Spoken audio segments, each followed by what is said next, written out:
nama saya Iwan Ardiwijaya. Di sini saya akan membahas materi yang saya ambil, yaitu antibiotik, yang membahas tentang apa itu antibiotik, penggolongan antibiotik, bagaimana menggunakan antibiotik yang benar, dan resistensi antibiotik. Jadi di sini saya akan membuat video yang membahas tentang antibiotik. Kalau ada kekurangan mohon dimaklumi. Oke, next. Ya, di sini saya akan menjelaskan tentang antibiotik atau obat antibiotik. Ya, di sini antibiotik merupakan kelompok obat yang digunakan untuk mengatasi dan mencegah infeksi bakteri. Obat ini bekerja atau mekanisme obat ini bekerja itu dengan cara membunuh dan menghentikan bakteri yang berkembang biak di dalam tubuh kita. Antibiotik ini sendiri tidak dapat digunakan untuk mengatasi infeksi yang diakibatkan oleh virus seperti flu.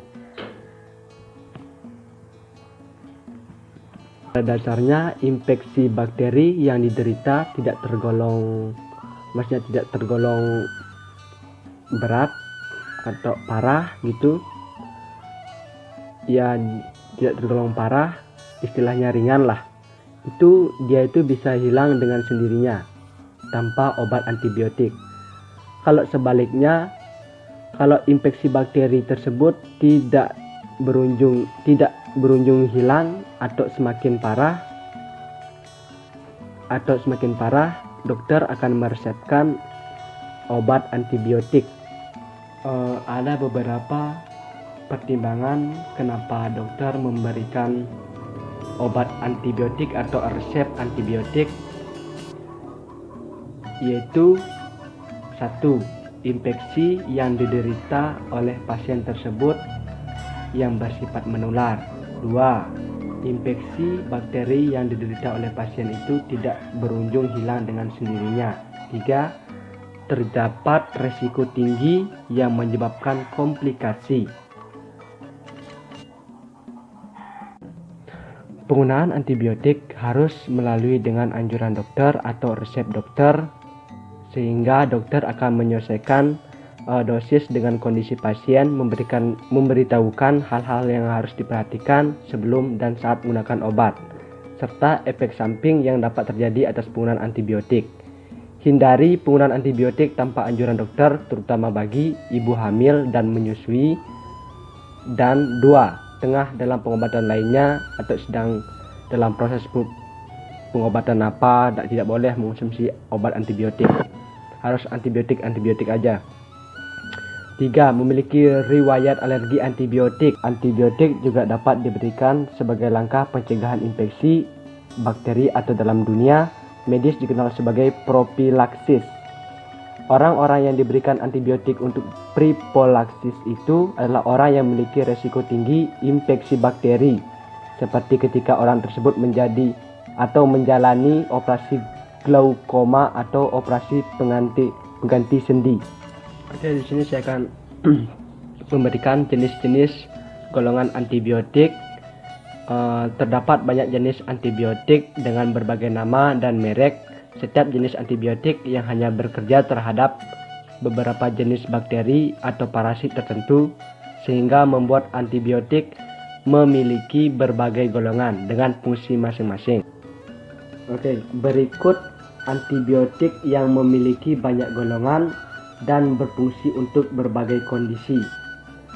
Salah satunya ada penisilin, cephalosporin, dan aminoglikosida, dan tetrasiklin, dan makrolid, dan sulfa atau sulfanomida. Oke, saya akan membahas satu persatu golongan atau jenis antibiotik. Yang pertama yaitu penisilin.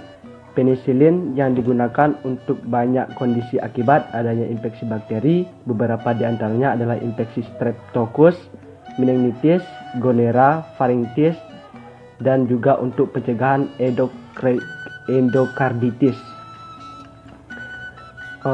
Terutama pada penderitaan atau memiliki riwayat gangguan ginjal, akan lebih baik pengguna penisilin melalui anjuran dan pengawasan dokter. Jadi penisilin tersedia dalam berbagai bentuk seperti kaplet, sirup kering, dan suntikan.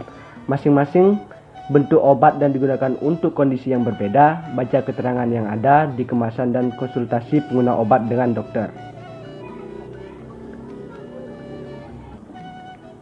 Oke, berikut adalah jenis-jenis antibiotik penisilin. Ada amoxicillin, ada ampicillin, ada okacillin, ada penicillin G. Oke, kedua ada cephalosporin. Cephalosporin ini tersedia dalam bentuk suntik, ada tablet, dan sirup kering.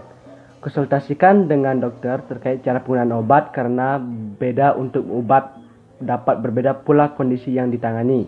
Beberapa kondisi yang diobati menggunakan cephalosporin diantaranya adalah infeksi tulang, ada otitis media, ada infeksi kulit, dan infeksi saluran kemih.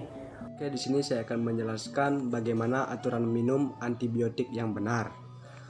Penting untuk mengikuti aturan minum antibiotik sesuai anjuran dokter. Ada beberapa hal yang harus kita perhatikan dalam menggunakan aturan minum yang benar. 1. Selalu minum antibiotik sesuai anjuran dokter. 2. Selalu beli jumlah obat antibiotik sesuai yang diresepkan dokter, jangan lebih dan jangan kurang. Selalu habiskan antibiotik sesuai anjuran resep, bahkan jika Anda sudah merasa lebih baik kondisinya, tetap harus menghabiskan antibiotik. Dan selalu konsumsi obat antibiotik tepat waktu dan tepat dosis. Jangan melewatkan dosis, dan jangan menyimpan obat antibiotik untuk berjaga-jaga ke depannya apabila Anda tidak penyakit kambuh. Jangan asal memberikan atau menyarankan antibiotik pada orang lain, dan jangan minum obat antibiotik yang diresepkan dokter untuk orang lain. Selalu beritahu dokter apabila Anda minum obat atau vitamin lain saat diresepkan antibiotik. Baik, selanjutnya saya akan menjelaskan tentang resistensi antibiotik adalah salah satu jenis dari resistensi obat-obatan yang terjadi pada mikroorganisme ketika mikroorganisme tersebut berkemampuan untuk menahan efek antibiotik. Resistensi antibiotik berevolusi via seleksi alam yang bekerja pada mutasi acak. Ia juga dapat direkayasa dengan menerapkan tekanan evolusioner pada sebuah populasi. Ketika gen resistensi tersebut muncul, bakteri dapat mentransfer informasi genetik tersebut secara horizontal melalui pertukaran plasmid. Jika sebuah bakteri membawa beberapa gen resistensi, ia disebut sebagai bakteri multiresistan. Saat ini, beberapa antibiotik telah mengalami resistensi, contohnya amoxicillin dan penisilin. Oke, kesimpulan dari materi yang saya bahas tentang antibiotik tersebut, kita sebagai pemuda atau mahasiswa hendaknya kita harus tahu, bukan hanya mahasiswa yang jurusannya medis atau kesehatan yang tahu tentang antibiotik atau macam-macam obat, apakah itu mahasiswa yang lain jurusan seperti teknologi, apa itu yang lain-lain, kita harus tahu apa itu antibiotik, obatnya itu apa, efek sampingnya kayak gimana, fungsinya apa, aturan pakainya kayak gimana. Kita harus tahu. Kenapa saya bilang kayak gitu? Karena ini sangat penting bagi tubuh kita dan orang-orang sekitar kita yang belum tahu, terutama kepada orang tua kita. Makanya mari sama-sama kita menjaga lingkungan agar sehat. Itu kita harus menjaga lingkungan supaya bersih dan supaya tidak terjadi infeksi-infeksi lainnya. Contohnya yang saya bahas ini, infeksi bakteri atau antibiotik obatnya. Ya, sekian dari saya. Selamat pagi. Mohon maaf kalau ada kekurangan dalam penyampaian materi. Mohon maaf. Selamat pagi. Sampai jumpa.